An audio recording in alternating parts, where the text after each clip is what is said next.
Yeah, you may not know it, but Al Gore was in town last week, and your very own Jim here had dinner with Al Gore secretly. And the waiter come up to them before the dinner while he's getting this set up. I'll tell you the story if you don't let anybody else know. The waiter came up and they said, "I'm sorry, man, but we've only got 2 entrees tonight, filet and lobster tail." And they said, "Okay, so that's good." And they said, "Mr. Rocky, what would you like?" And he says, "I'll take filet." And the waiter says, "And the vegetable?" And he says, "Oh, he'll have filet too." You ready? Yeah. All right. So before we get started, I got to recognize my primary editor, Gordon Tom, over here, with his. That's not his daughter. That's actually his wife that's with him.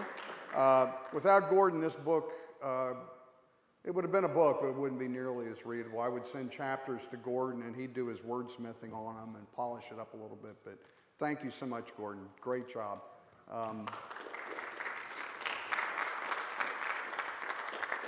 Yeah, so I didn't start out to write a book at all. I started out, I knew that there were some things about the climate change debate that as a geologist, I knew were not true. And I suspected several other things, many other things within the debate were not true as well. So I started out to seek the truth, because I heard some things from the skeptical side that I knew were wrong as well. So I went back, looked at the base data, the data you're going to look here, the charts. A lot of these are from NASA, NOAA, the UN. It's all base data. I've got 14 pages of references in the back of the book. You don't believe anything in there, you go look it up in the references. You can Google it, find it yourself. But everything is clearly sourced and referenced with base data. So let's get started, Jim. So I'm a geologist, and one of the things that's sorely lacking in the climate change debate is the geologic long-term perspective that we will look at here. Too much of the argument that we hear from the Intergovernment Panel on Climate Change, IPCC, is based on very limited time frame, whereas I went back and placed that, if you only look at the last storm, the last year, the last several years, decades, hundreds, even thousands of years, without placing what we're seeing today in a longer term perspective, you really get a skewed perspective. And that's one of the things I want you to look at as we go through tonight, how by looking at a small term data, it gives you one opinion on what might be going on, but yet you look at the bigger, longer term data, you get a completely different aspect. And so these are the inconvenient truths that we'll be putting into the long-term geologic process. And as a geologist, one of the primary factors, the first thing you learn as a geologist in school is the present is the key to the past. In other words, the same processes we see in process today, we're driving those depositional forces in the past. So if we want to learn about, we'll go to look at deltas that are like that. And the same process were taking place in the past. We turn that around, I think, for climate change, and now we look at the past is the key to the future. We can look in the past and see when CO2 levels were at 4, 10, 15 times as high as they were today. What happened to the Earth's processes? So let's get going. So there's really no disagreement. This is the big key. We know that CO2 has been increasing very slowly at the beginning of the Industrial Revolution. We'll take a look at that in more detail. It really started speeding up around after World War II. Nearly all of those CO2 that we've seen that's added is man-made. That's there's a lot of lines of evidence to point to that, and I don't argue with that. Additionally, temperature has risen about 1.5 degrees Fahrenheit since about 1850. So those three things, you heard about a 97% consensus. There's probably a 97% consensus on those three things. There's serious disagreement, and this is where skeptics of catastrophic man-made warming differ from the what I'll call the climate alarmist segment. And that is the climate alarmists will say that the temperature increases we've seen are primarily driven by the man-made increases in CO2, and that those temperature increases will lead necessarily to catastrophic climate events, drought, forest fires, heat waves, climate-related deaths. where skeptics like myself will admit. We hear a lot of the science denier. I'm not a science denier at all. I admit that CO2 is increasing, and that increase in CO2 necessarily has to add a little bit to the temperature increase. It's a greenhouse gas. But I believe that amount of increase in temperature is tiny and overwhelmed by the natural forces that have been driving the temperature for hundreds of millions of years. Those same forces that have been driving temperature for the last 650 million years didn't cease to function at the turn of the 20th century. And that's what we're being asked to believe. Good. The first inconvenient fact in the book, and no, I'm not going to go through all 60 inconvenient facts, but the first inconvenient fact, if you Google greenhouse gases, you'll come up with a chart, something like you see on the left. If you go to the National Geographic site, you'll see a chart that's something like you see on the left, where they mention that carbon dioxide is the primary greenhouse gas. What they fail to mention is what the true primary greenhouse gas is: water vapor, and it's as high as 90%. It can range anywhere from I've seen 70% to 95%, depending on, where what the water vapor content is. But the chart on the left is the true greenhouse gas percentage and what's driving that. So that's the first inconvenient fact. This is rarely mentioned. They don't necessarily hide it, but they don't talk about it. Because if you focus on the chart on the left, it's easier to drive that climate alarm that's necessary to impose the economically destructive taxes and regulations that they want to enforce. Good. The other inconvenient fact here is that as CO2 is added to the atmosphere, each additional molecule of CO2 will have less of a greenhouse warming effect. Kind of an example would be if you put a coat of paint on your front window. That first coat of paint would block out a lot of the light. The next coat of paint you put on your window will block a little bit more light, but not nearly as much as that first coat of paint. And every subsequent coat of paint blocks out a little bit more, but declining as you go through. And it's somewhat similar with CO2 as we're adding CO2 to the atmosphere. And this is the reason with increasing CO2, there's less warming effect for each molecule. That's the reason we didn't have runaway global temperature increases when we had CO2 at 6,000 and 8,000 parts per million. We're 20 times, 15, 20 times what they are today. Good. We first started taking CO2 measurements directly at Mauna Loa Observatory back in 1958.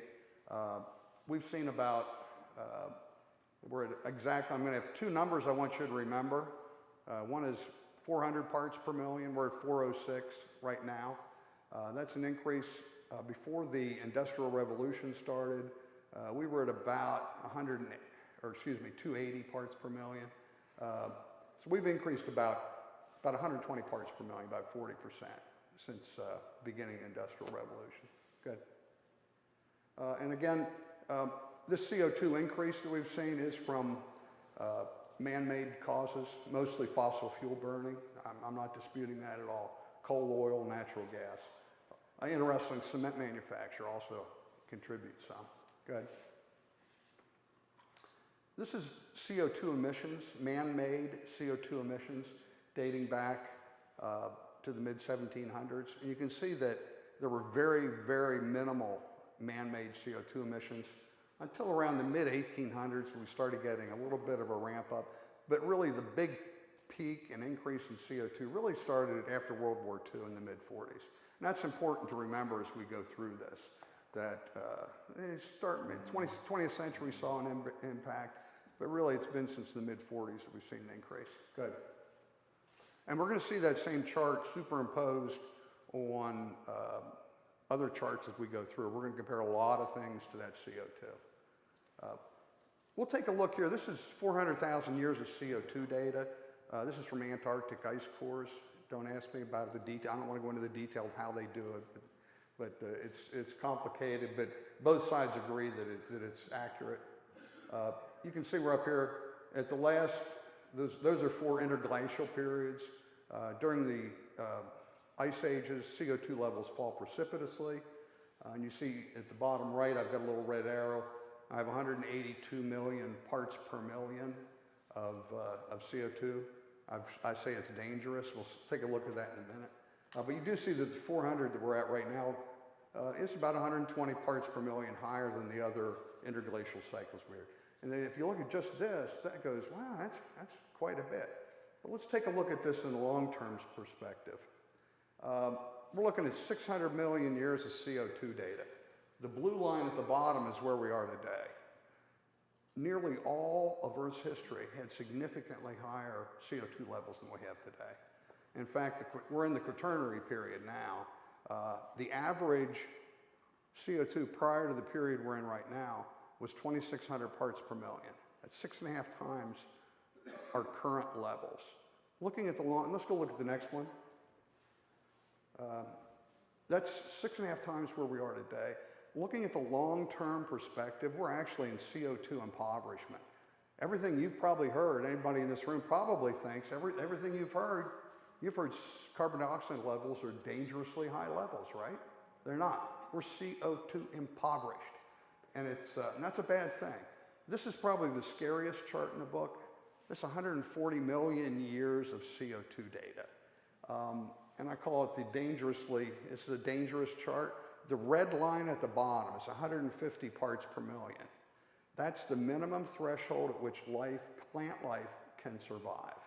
Now you look at that back 140 million years ago, we were at 4,000 parts per million. What are we at today? 400. Very good, you're paying attention. So we're 400 a day.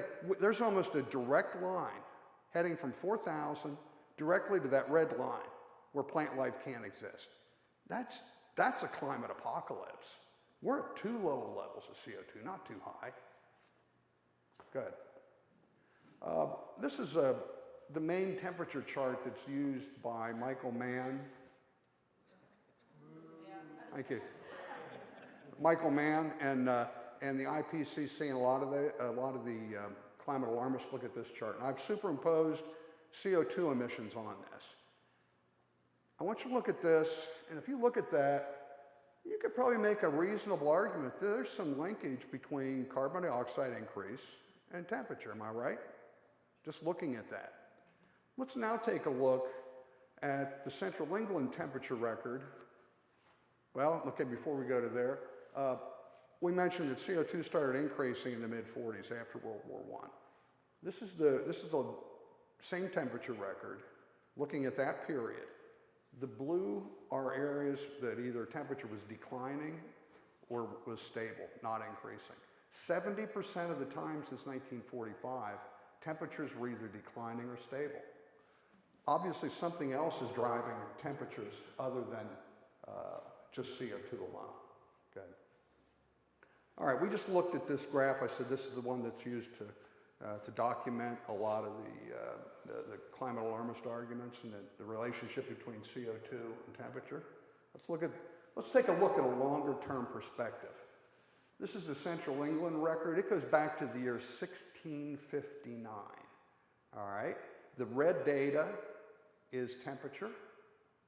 The blue data is CO2 emissions. Looking at this, we see that the temperature warming trend that we're in right now actually started in the year 1695. It started over 300 years ago, the year 1695. The next 40 years, from 1695 on, it had by far the greatest warming increase that's been seen since that time. In fact, it's 4.5 times what we saw in the 20th century, in the 40 years from 1695 on. So now I take a look, we really look at the same data, but in a longer term context. Do you see a correlation between CO2 and temperature? No, I don't either. What we see was temperature actually increased twice as much in the period from 1695 to 1850 as what temperature has increased from 1850 to now. And that, prior to 1850, that was almost entirely, or probably entirely, naturally driven. We could not have been adding temperature increases due to CO2 at those low levels. So we didn't have, looking at that chart, Those same forces that were driving temperatures higher, again, did not stop at the beginning of the 20th century. And that's what we're being asked to believe. We're saying, oh, well, we had natural forces driving twice as much temperature increase, but those natural forces ceased to exist, ceased to function at the beginning of the Industrial Revolution. Temperature, glacial shortening and sea level rise go hand in hand with temperature rise. This is a look at glacial shortening. There were, I believe there were 69 glaciers around the world that were used to create this chart. And what you'll see here is that glacial shortening began about the year 1800, and by early 1820 or so, the glaciers were in full retreat. And that retreat of the glaciers continues today at about the same rate. Now you say that, Greg, that we started warming in the year 1695, right? Well, why did it wait until 1800 until they started retreating? And that's because it had to warm up enough. We were mired in the severe cold of the Little Ice Age. It had to warm up enough that summer ice loss had to exceed winter ice accumulation. And it was at that point, when it finally got warm enough, that the glaciers started retreating. So that's what and then we'll take a look at, again, this is sea level rise. You can see, again, sea level rise goes hand in hand with warming and also with glacial retreat. As glaciers retreat, that feeds that water that's melting, goes directly into the oceans and raises sea level. One thing you may not know is that we could melt the entire polar ice cap, northern polar ice cap, and it wouldn't affect sea level 1 millimeter. And the reason for that, and then the same goes for the Antarctic ice shelves, the ones that are floating. Any ice that's floating on water, like the northern polar ice cap, the Antarctic ice shelves, not Antarctic itself, the ice shelves, if you melt that, the water that's displaced as it's melted equals the water. You can do that experiment yourself at home, put some ice in a glass. I've got a picture of that in the book. But you can put ice in a glass, go ahead, put it in the microwave, melt it, and you'll see that the water level stays the same. And it's the same principle here. Good. This is one of the key charts in the book. This is 10,000 years of temperature data from Greenland Ice Core Project. And you can see that the warming trend that we're in right now, which is marked number 10 here, again, this is Greenland ice cores that are taken. This dates back to the beginning of this interglacial warming period or the end of the last ice age. And you can see that there were 9 significant warming periods prior to the one we're in right now. Each one of them had higher temperatures than what we are right now. And in the book you'll see, I don't have it here, but 5 of the 9 all had higher rates of temperature increase than what ours is right now. Dr. Michael Mann would tell you that where we are today is unusual and unprecedented. And I think by looking at this chart and some other work we'll do, we'll see that Dr. Mann is incorrect. It's not unusual, it's not unprecedented. It's in fact quite usual and predictable that we are in a warming trend. And what we'll see here too is that warming is really good. Let's go. One of my favorite parts of the book was the relationship between civilization and culture and temperature.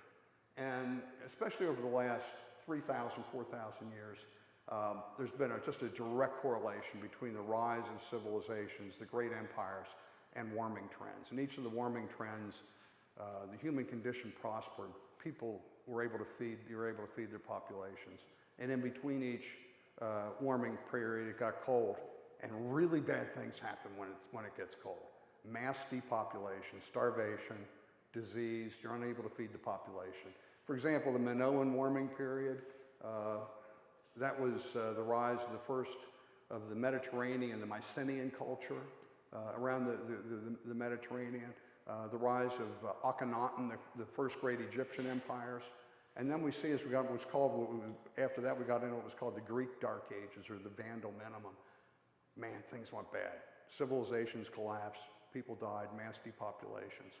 And we see that repeated time and again. For example, in the Minoan warm period, they were raising a grain that's called millet. I don't know if you know what millet is.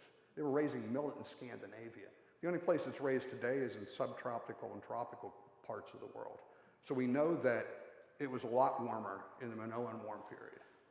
The Roman warm period, the time of Christ, again, civilizations grew up. The Romans prospered. The first great civilizations in China, the Han Dynasty, established itself. And then it got bad. We had the Dark Ages when it got cold again. Again, mass depopulations. I'm not going to say that the Roman civilization and the Chinese civilizations collapsed entirely because of the temperature. It'd be unfair to do that, but when it gets cold, you see summers they're very wet, very cold. You can't raise crops, crop failures, mass depopulations. And when that happens, if you're the emperor, it's hard to feed your population. And you're going to have mass discontent, riots, just the seeds of destabilizing the empires that you've built. And then again, in the medieval warm period, I will say that the Roman warm period, there were citrus crops being grown in the north of England near Hadrian's Wall. Okay, so we know historical records tell us a lot of this. Medieval warm period was considerably warmer than that. We know that because we know the Vikings established a colony on Greenland, right? You all know that. Well, did you know that right now there are Vikings still buried deep in permafrost on Greenland?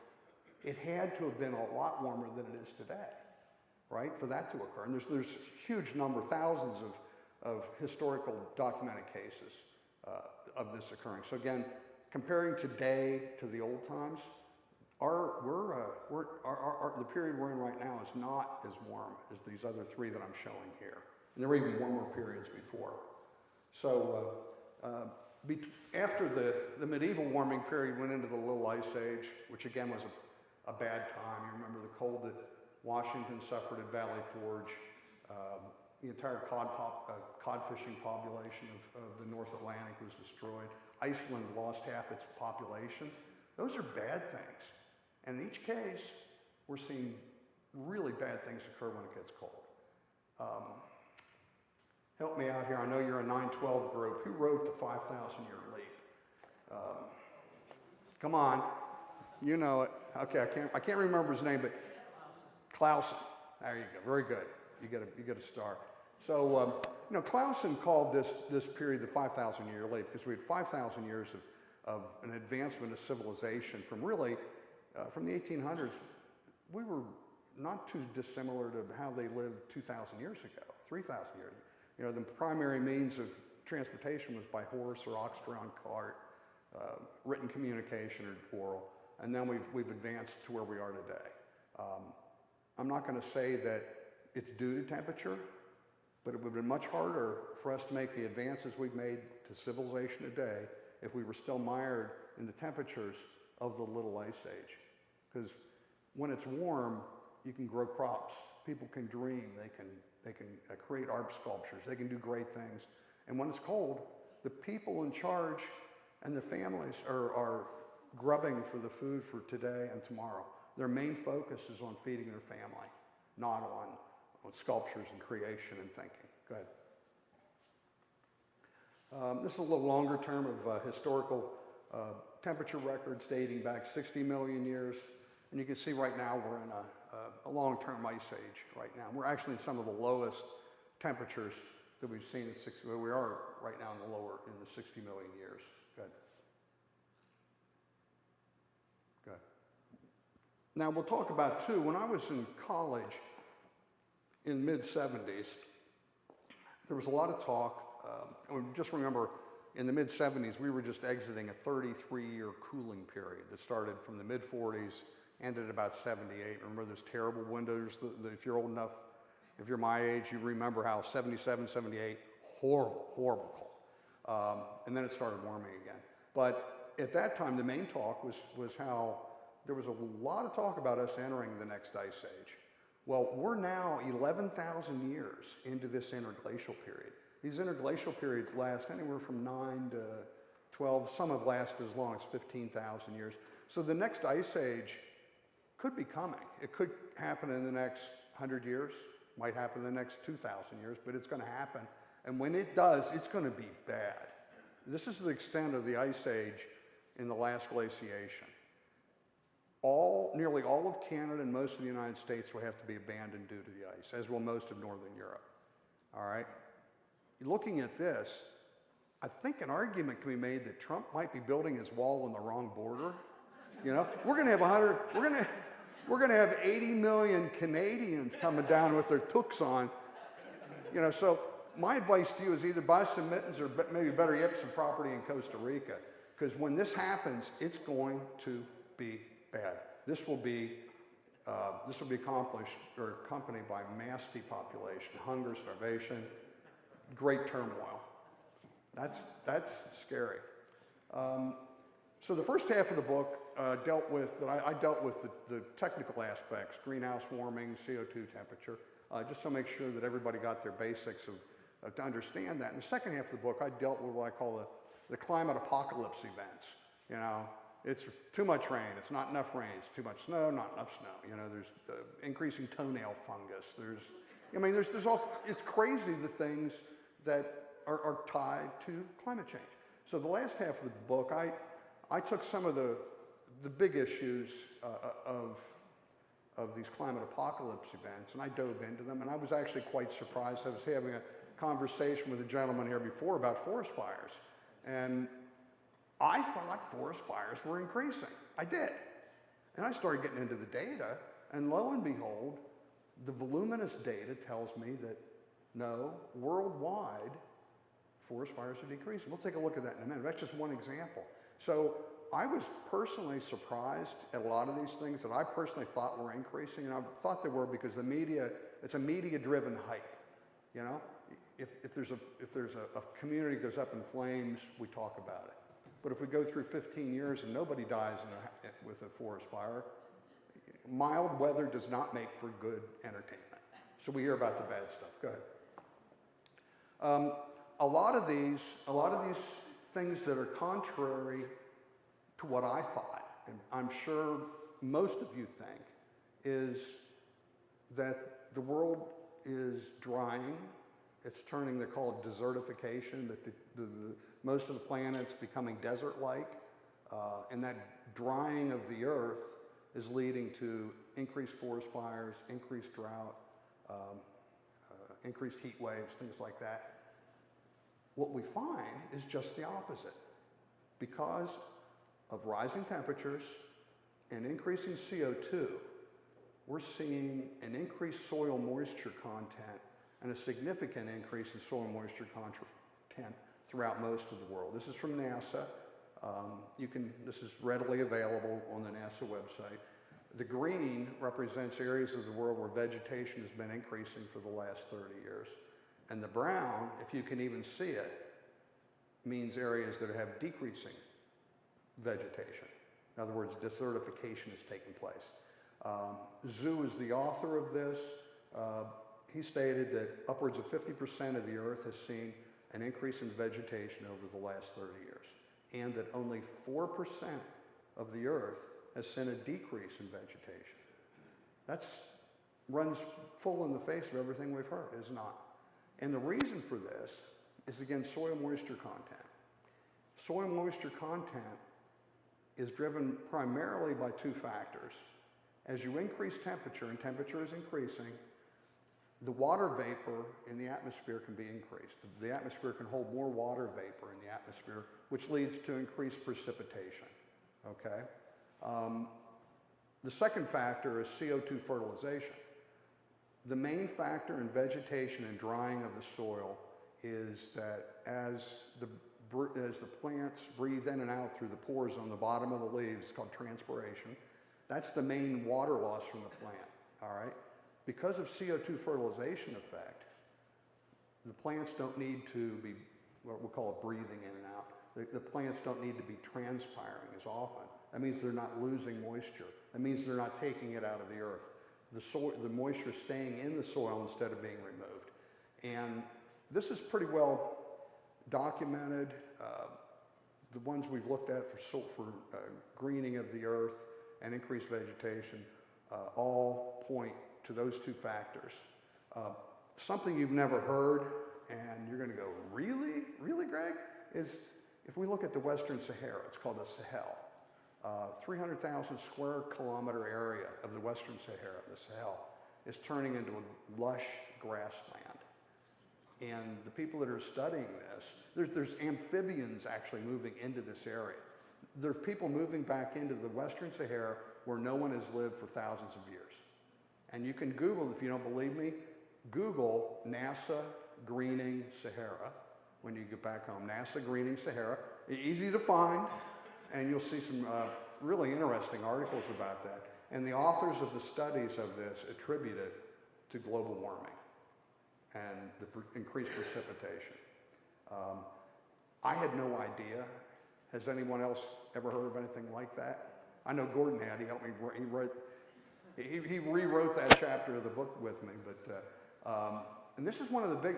This right here, I think, is the key for why the Earth is prospering because of rising temperatures and increasing CO2.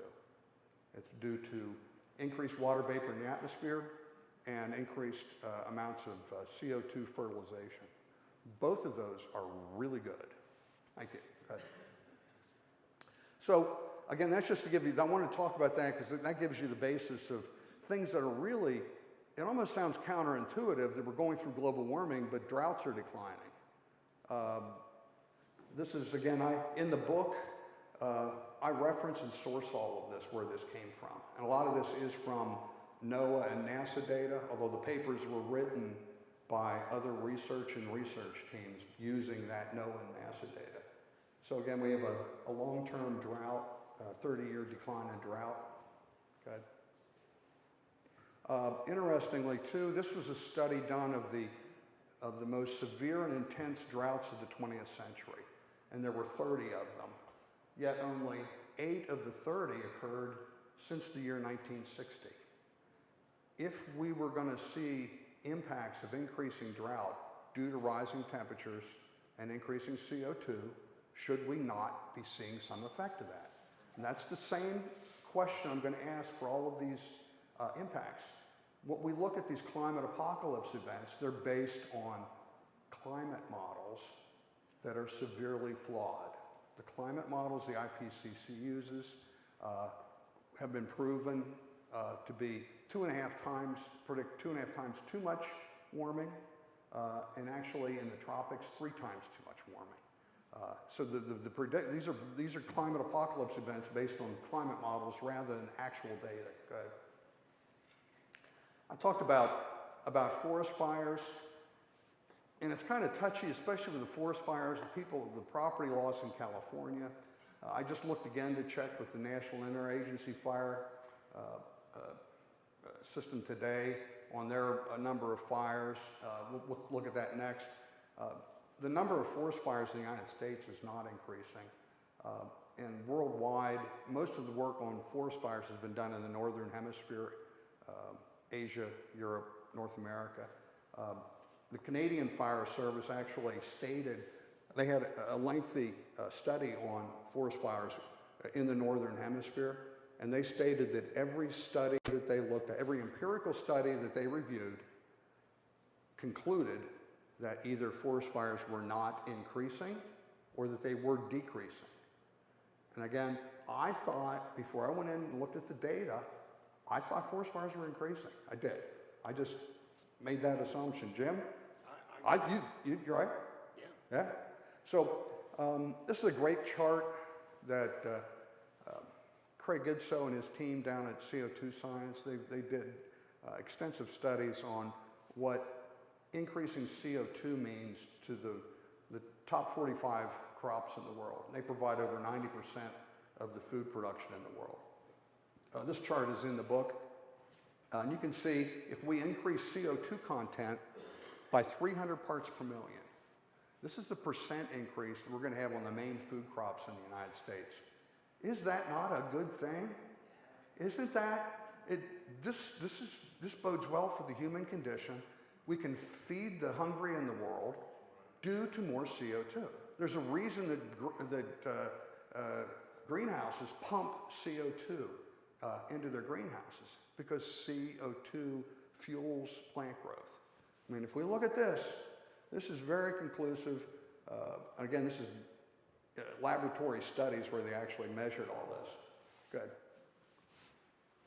And again, we look, I want you to think too, this is food production. This comes from the UN Food and Agriculture Organization, directly from their data. And I've charted increased CO2 data and temperature on this.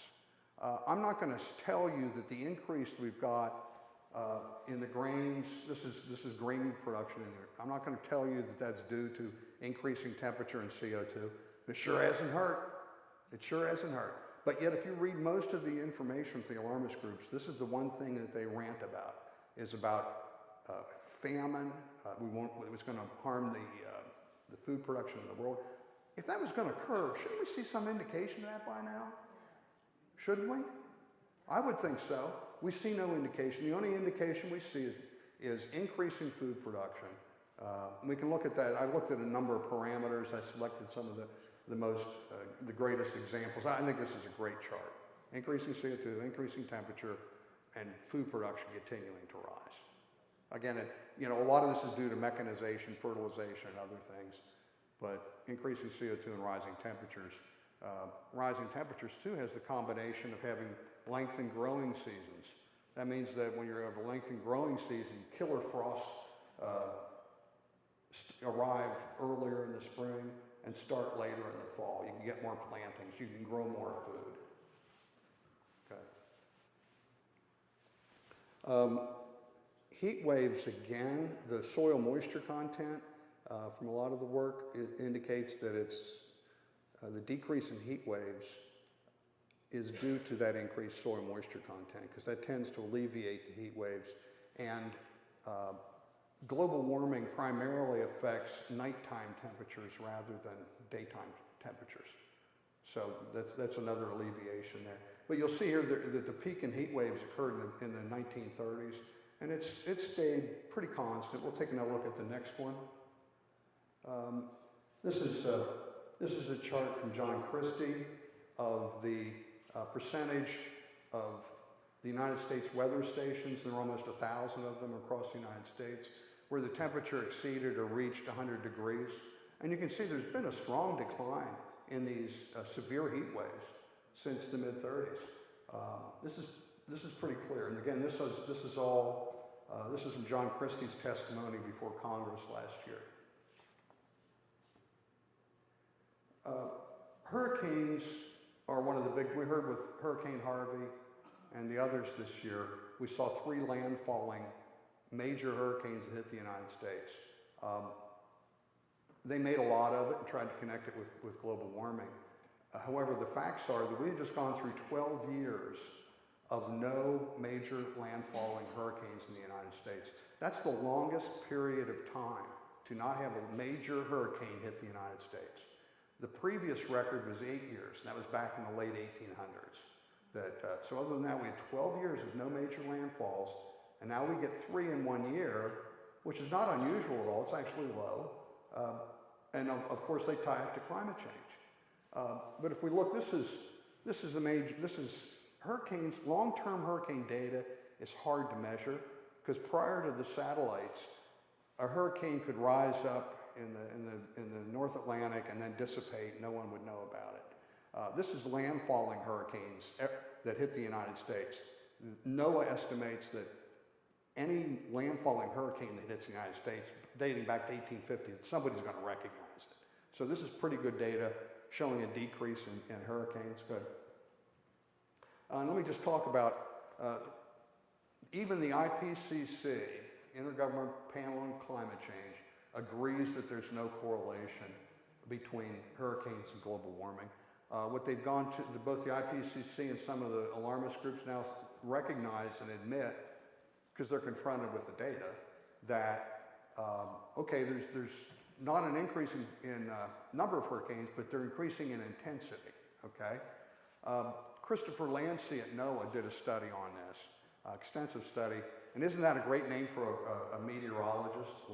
Christopher Landsea, but almost as good as a geologist named Wrightstone. But Christopher Lancy studied this, and he concluded that indeed there was an increase in intensity in hurricanes due to global warming. He concluded that it was 1 to 2% increase in wind speed in a hurricane, in a Category 5 hurricane. Okay, so what was the big Category 5 that hit a couple of years ago?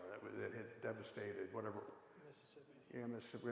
That would be, when that thing came on, that would be like saying, oh, I can tell the difference between 165 and 166 miles per hour.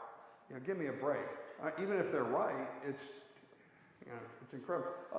The other big, I don't know if anyone saw the picture of the dying polar bear that went viral a couple of weeks ago. Well, it turns out that the mortality rate for polar bears has been remarkably consistent for the last 100,000 years. It's 100%. They're all going to die. There's 30,000 polar bears in the wild today, 4 times what there were in 1960. We see a steady increase in polar bears. Polar bears live about 15 years as their lifespan. In captivity, they can live as long as 30, but the bears in the wild lived about 15 years. That means about 2,000 polar bears die each year. The bear that was captured on film dying was one of those 2,000. And that's just an example of how the alarmist fraction uses heart-wrenching issues like this to reach out and raise money and promote their causes. We looked at sea level. We'll look again. This is the big picture of sea level. This is from, I have this all sourced and referenced in the book. This is 20,000 years of sea level data dating back to the end of the last ice age. And you can see that we went through a fairly rapid sea level rise. Sea level has risen about 400 feet since the end of the last ice age. But then we, in that period of accelerating sea level rise, starting about 6,000 or 8,000 years ago, sea level rise decelerated, and we're at about the same levels today as what we were back then. We're not seeing an acceleration in sea level. And we saw this chart before. Again, this is a couple hundred years more detailed data on sea level. Again, relating that, we do not see an acceleration of sea level rise. I will say at this point, of all the climate apocalypse events, this is one that we need to address. Sea level rise. It looks to me, looking at the data, probably to you, the other warming periods continued to warm higher than what we are. I expect to see more warming, naturally driven. I expect it, and with that will come increased sea level. It's not going to become anywhere near at the rate that the IPCC and others predict, but it is something we're going to have to worry about over the next 100 or 200 years. And this is a look at the IPCC's charts by year on their predictions of what sea level will do. You can see back in with each successive 5-year assessment, that predicted sea level rise fell. So I guess it's still wrong. I'm pretty sure it's still wrong, but it's not as wrong as it used to be. Good. So what have we learned today? Everything that I looked at in terms of climate apocalypse and the rest it was turned on its head. My ideas that I had going into this were blown away by the science, the facts, and the data. And I know as Gordon and I'd send chapters to him, and he'd go, "Oh my God!" And he was just right, Gordon. We were going through it, and we were experiencing this, learning as we went, and just looking at each chapter, chapter after chapter after chapter, looking at the science, facts, and the data, which contradicted most everything we're being told. So go ahead.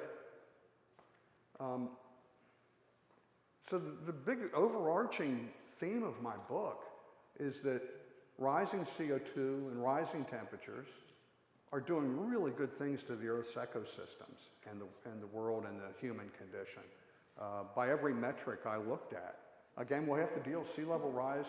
eventually will be a problem, but not nowhere near the level that's predicted by the IPCC.